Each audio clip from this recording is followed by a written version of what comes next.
Така, започваме с подредба на двойките, като за нашата цел ще ги номерираме първа, втора, трета, четвърта в този вид.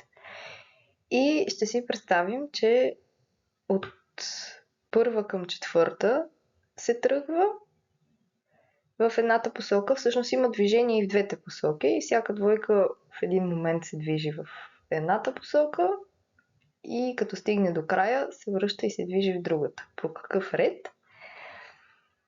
Така, взимаме първа двойка и тя танцува с втората. В един момент се сменят местата. И подредбата е ето такава.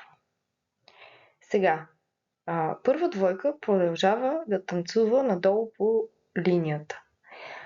Втора двойка в момента няма с кого да танцува надолу по линията, защото първа вече са минали, са се разменили, така че втора двойка почива. Първа двойка продължава на следващия рунд с трета.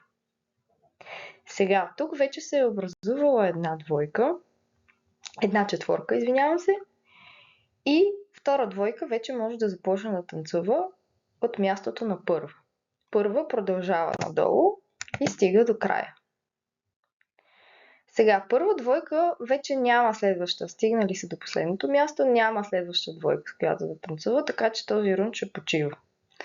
Да вземем, например, втора, която на предишния рунд тръгна като първа двойка. Сега, тя продължава надолу и на следващия рунд продължава, стига до последното място. Сега да вземем, например, четвърта двойка, които току-що са стигнали до първото място.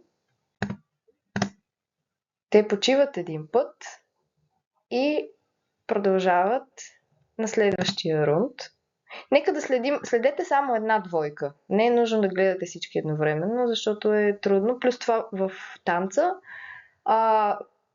всяка двойка я интересува нейното място къде е. Не ви интересуват другите двойки къде са. Интересува вие на кое място се намирате и с кого танцувате този рунд. Или танцувате, или почивате. Така.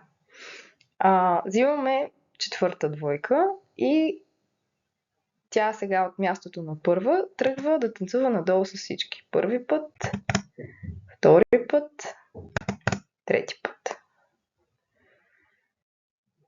Това е.